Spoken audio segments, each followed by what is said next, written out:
अगर आपने 1 लाख का पेड़ ख़रीदा है, 50,000 का ख़रीदा है, अब उसकी वैल्यू जो है कम हो के मिसाल के तौर पर अगर 50,000 हो गई है, लाख वाले की 50,000 से वाले की 25,000 रुपये हो चुकी है, तो पहले क्लच के अंदर अगर 4 6 आ जाते हैं तो इसका मतलब आपके पास 2 पेड़ आ गए। 2 पेड़ आ गए। अगर आपने लाख का लिया था तो अब वो 50,000 का है तो कितने का बिका? लाख का बिक गया। तो पहले ही क्लच में आपके पैसे वापस आ गए और जो पेड़ है वो आपके पास फ्री में हो गया। बिस्मिल्लाहिर्रहमानिर्रहीम। आज एक और वीडियो के साथ आपकी खिदमत में हाज़िर हैं। मसाइल जैसे चलते रहते हैं वक्त के साथ साथ, सर्दी बहुत पड़ रही है आपके सामने है। और सबसे पहले तो इन दिनों में आप अपने बर्ड्स का ख़ास ख्याल करें कि आपके बर्ड्स जो है वो सर्दी से महफूज रहें। तो सबसे पहले तो ये आपका एक मशवरा है, तो कोशिश करें कि अपने शर्ट का टेम्परेचर जो है वो 20 से नीचे ना आने दें। बर्ड्स को तो असल में जो बड़े बर्ड्स होते हैं इनका तो इतना ज़्यादा इशू नहीं होता। अगर आपको 15 से भी नीचे आ जाए, 10 से भी नीचे आ जाए तो कैसा इशू नहीं होता। लेकिन क्योंकि ब्रीडिंग सीज़न है और इस सीज़न में चिक्स जो है वो निकले होते हैं, तो चिक्स की जैसी बात है पर नहीं होते। तो वैसे तो कुदरती तौर पर अल्लाह पाक ने परिंदों को पर दिए हैं और ये पर इतने गर्म होते हैं कि इनको ठंड नहीं लगती इस पर से ना। और फिर ये माहौल के मुताबिक भी ऐसा ऐसा एडजस्ट हो जाते हैं। कुछ बर्ड्स जो हैं वो ठंडे इलाकों के होते हैं, कुछ गर्म इलाकों के होते हैं। यानी जैसे इलाकों में वो रहते हैं ना वैसा ही टेम्परेचर वो उनकी बॉडी जो है वो बर्दाश्त करना शुरू कर देती है। यानी उसी लेवल की उनके जिस्म में इम्यूनिटी लेवल जो है प्रोड्यूस हो जाती है। तो अब बच्चे कुछ छोटे होते हैं तो इसलिए उनको ख्याल रखना ज़रूरी होता है। फिर वक्त के साथ साथ जैसे बड़े होते हैं तो उनके लिए आसानी होना शुरू हो जाती है। तो कोशिश करें कि आपके शर्ट का जो टेम्परेचर है वो 20 से लेस ना हो, जो सर्दी वाले इलाके हैं। हाँ, जैसे मतलब कराची का इलाका है या हैदराबाद का इलाका है, वहाँ तो 20 से ग्रेटर वैसे ही टेम्परेचर रहता है शर्ट का, तो उन्हें तो इतनी टेंशन लेने की ज़रूरत नहीं है। हाँ, उनके पास ह्यूमिडिटी जो है वो लो हो जाती है। ह्यूमिडिटी सर्दियों के अंदर वहाँ कम हो जाती है, तो उन्हें थोड़ा सा एक ह्यूमिडिटी का ख्याल जो है करना चाहिए। अभी ये देखें, कुछ लोग का मसला चल रहा था कि बहुत सा जो मैं देख रहा हूँ कि इशू जो चल रहे हैं इस वक्त लवर्स के अंदर, वो रेट्स के हवाले से ज़्यादा लोग कर रहे होते हैं।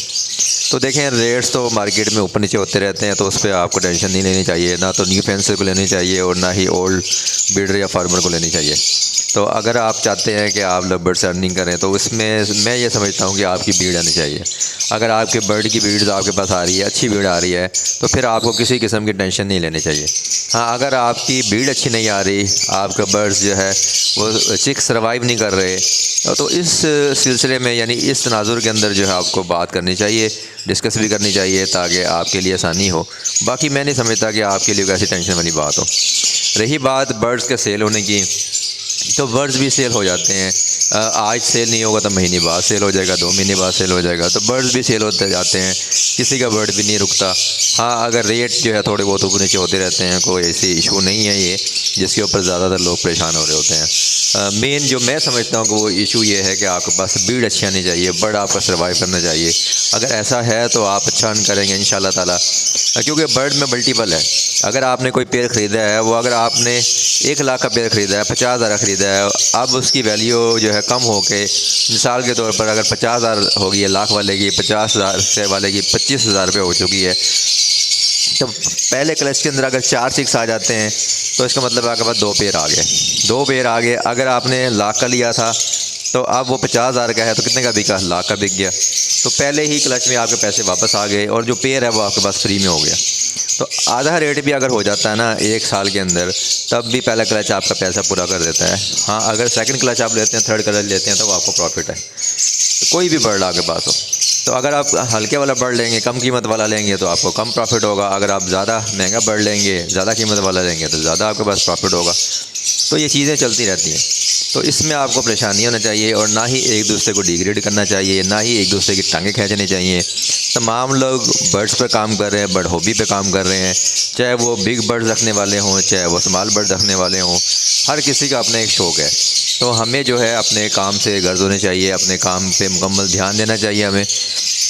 अभी आप ये देख लें, माशाल्लाह ये आपके सामने जो है ये तकरीबन 2 या 3 पेयर के मतलब चिक्स आपके सामने हैं, जिसमें आप देख रहे हैं कि इसमें डेलीवुड भी आपको नज़र आएगा। इसमें आपको जो है वो ऑफलाइन के अंदर स्लेटी बर्ड भी नज़र आएगा। आपको जो है इसमें ब्लू जो है ऑफलाइन भी नज़र आएंगे, पार ब्लू फिशरीज़ भी नज़र आएंगे। तो अब ये देखें कि आपके सामने जो है, तो इस वक्त अगर आप इसकी गिनती कर सकें तो ये तकरीबन जो है वो आपके सामने 10 पीस हैं। तो ये 10 पीस जो है वो मेरे पास 3 पेयर के निकले हुए पीस हैं ये, ठीक है जी। अब ये जो पीस हैं इनको मिसाल के तौर पर मैं कहता हूँ, अगर मैं कम से कम कीमत अगर 10,000 रुपये पर पीस भी बेचूँ इनको, तो ये आप देखें 1 लाख रुपये का बर्ड है। तो मतलब है कि ये रोना धोना ख़त्म करें, आप अपनी ब्रीडिंग पे फोकस करें। अगर मिसाल के तौर पर अगर ब्रीड नहीं आती तो फिर आप ये 1 लाख के भी नहीं बिकेंगे, ठीक है। तो इसलिए ब्रीड के ऊपर पहले फोकस करें। ब्रीड कैसे आनी चाहिए, ब्रीड करवाना सीखें, बर्ड्स को कीप करना रखना सीखें, ठीक है। तो उसमें आपको फ़ायदा होगा, ना कि आप फजूल में अपना टाइम ज़ाया करते रहें। अगर आप लोग अच्छी ब्रीड करवाने में कामयाब हो गए तो आपका बर्ड ज़रूर सेल हो जाएगा। और वल्लाहु खैरुर राज़िकीन, अल्लाह की ज़ात सबसे बेहतरीन रिज़्क़ देने वाली है। तो अल्लाह पे यकीन रखें और मेहनत करें, 5 वक्त की नमाज़ पढ़ें, क्योंकि नमाज अगर आप पढ़ेंगे तो इंशाअल्लाह ताला आपको कामयाबी ज़रूर हासिल होगी, दुनिया की भी और आखिरत की भी। तो अल्लाह ताला हमारी दुनिया और आखिरत दोनों को बेहतर करे और हमें दीन के साथ साथ जो है वो दुनिया को अच्छे तरीके से गुजारने की ताकत अता फरमाए। शुक्रिया जी, अल्लाह हाफ़िज़।